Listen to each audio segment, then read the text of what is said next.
地图上国与国之间是虚线的地方，指定都有点说法。在巴基斯坦旅行时，我就进入了一片战争、冲突、神秘色彩挥之不去的区域，它就是克什米尔。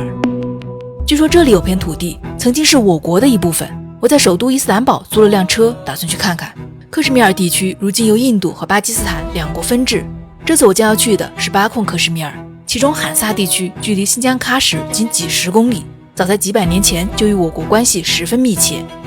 一进入克什米尔地区，非同寻常的紧张氛围就迎面而来。时至2021年，印巴还未开火，检查站查过我的护照后，就给了我在其他任何国家都没有享受过的待遇，全程武装安保护送，他们荷枪实弹，极其严肃认真，让我感受到了不安与紧张，同时也很感动。我让翻译小哥问问警察护送的原因。我们的政府通知他们一定要保护，他说这个路上没有人，让他们听到我们可以帮你们。所以哪怕后面的旅程我感受到的都是友善安宁，但总能捕捉到克什米尔平静背后的汹涌。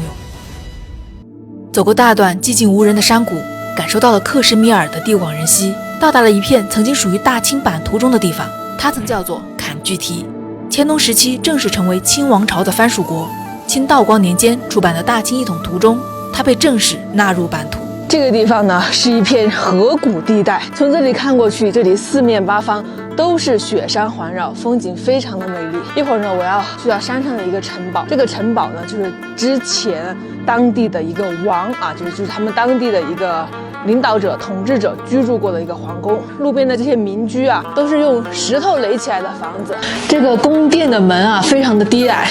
就和在西藏看到的那些藏式民居的门是一样的啊，就跟在布达拉宫里面上那种内部的楼梯的感觉是一样的。这块大大的地毯呢，就是在清朝时啊，清朝的皇帝赠送给这边王子的一个礼物。因为在清朝时，这个罕萨地区呢是属于这个清朝的一个藩国。作为藩国，每年呢就会向清王朝进贡当地的一些宝贝特产，然后清朝的皇帝呢也会作为回馈送这个王子一些礼物。令人唏嘘的是，直至清朝覆灭后，坎巨提依旧还在向民国政府进贡，所以它在很多资料中被称为最后的藩属国。哇，我看到这一面墙全部都是钞票啊，上面还有中文新疆财政库官票，这就是民国时期的这个新疆地区流通的一些钞票。应该就是当时这个地区的一些官员啊，拿着这种钞票去新疆那边采买一些物品用的。吸引我颠簸劳累来罕萨的另一个理由，令眼前平平无奇的山谷更添一份神秘。罕萨在国际上非常有名，并不是因为这里的风光与历史，而是因为它是全球5大高寿地区之一，世界上公认的长寿乡评选标准之一，每10万人中有7名100岁老人。而罕萨地区换算下来，每10万人中有约15名100岁老人，远远超出世界标准。我都要去这片神奇的土地上探寻一下长寿的秘密。沿途打听，这位姐姐说，这个奶奶她的邻居就是目前高寿108岁的老人，她正好要回他们家去，我们就顺路捎上这个奶奶一程。罕萨人的外貌和其他巴基斯坦人很不相同，沙色头发，蓝色瞳孔，他们的生活简单传统，坐卧都在地上。奶奶已经108岁了，得知我从中国来，嘱咐家人一定要好好招待，热情周到的我都不太好意思了。他们告诉我家里的祖辈来自新疆，他们的传统和塔吉克族非常相似。我问他们觉得奶奶长寿的原因是什么，他说他的妈妈之前去年的时候会经常散步的，他家里的家务他自己会做的，超市里面同时他们不吃，平时吃的东西都是他们自己做的，或者是自己种的，自己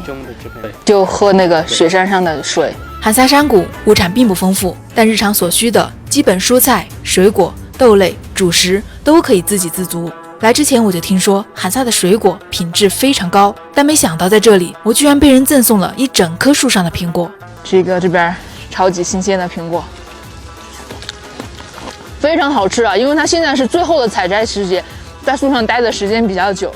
酸甜度非常的适中。这里所有的农作物不施肥、不打农药，带着自然成熟的香甜。我让翻译小哥说我想买些苹果，这家大哥二话不说，直接开始爬树，使劲摇晃，没一会儿就把一整棵树上的苹果都给摇了下来。下雨啦，下苹果雨啦！两手一挥，让我都带走。我赶紧掏钱，他却说什么也不肯收。他说之前你们的那个中国人工人来了，基本修我们的路，还有帮我们了太多的了，所以我们不会拿你的钱。你们会中国人，你们可以知道啊，但是我们不要你们的钱。车上就只有一些从路上带来的一些零食啊，本身他们这边很多东西购买起来也不太方便啊，一点小心意，我们送给家里的小孩子吃的一些东西。突如其来的淳朴善意，让我被一些很宏大又很细腻的情绪击中了。以前总觉得新闻中的某些国际大事离我很远，而这天真正的善意向我涌来，我好像也成了国际大事的见证者，甚至是受益者，心情激荡，难以平静。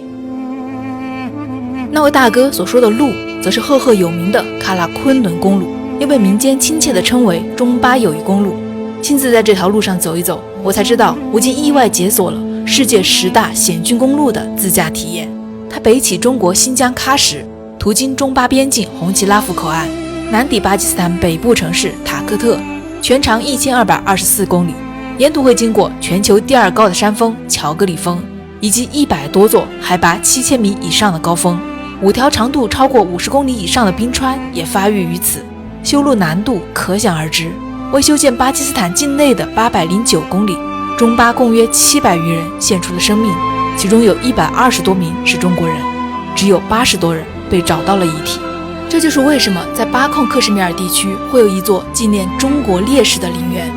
守陵人拉着我讲述他们当地人对这条路的深厚感情。之前这个路没修的时候，他们基本太困难了。他们如果想买东西的话，他们要去伊斯兰堡，20天1个月多了。路修以后，这边又太容易，他们可以去伊斯兰堡。这边现在生意也太好了，这边也开了很多那个大学还有小朋友的学校。如今这里交通便利，物资丰富，开车去伊斯兰堡只需要10多个小时，生活早已不可同日而语。一条大道破开山河，重塑了无数段人生的故事线。大概是因为他们心中都饱含着强烈的情感，所以我在这里才会有种种暖心的奇遇。这个看守的爷爷给我拿来了一个本子，这个是一个留言簿，让我在上面写几句话。翻开这个留言簿啊，其实我还是挺意外的。我原本以为这样一个在吉尔吉特这么一个非常小众的地方来参观这个烈士陵园的人，应该是以中国人为主，其实并不是，它真的是一个中巴友谊的一个纪念。上面不仅有很多的中国人，也有这个巴基斯坦人留下的自己的笔记，还有很多中国的海外华侨，他们来到这里也留下了自己的笔记，看上去真的是很令人感动。罕萨的风光与新疆、西藏非常相似，所以哪怕我是第一次来，眼前的一切都没有陌生感。罕萨山谷里冬日的风也并没有让我感觉寒冷，不算旖旎的冬景，却有令人留恋的美与力量。不然英国作家詹姆斯·希尔顿也不会在一离开罕萨之后就写了《消失的地平线》，书中令无数人向往的香格里拉，其中有许多罕萨的影子。探索巴控克什米尔这一路，穿过高寒孤傲的山谷，不会被冷清寂静吓退。深夜里驾驶在颠簸不平的山路上，不会忐忑不安。在被人与人之间的温情击中时，在历史的烟云与眼前真实景象连接时，世界于我而言不再是一根平行线。经常有人问我，为什么总是去探索那些小众的危险的地方？当以前书本里学过的，电视里看到过的地名变成了与自己有关的故事，融入了我的人生经历，吃苦受累也没啥，喜怒哀乐全接受，这就是我想要的关于这一生的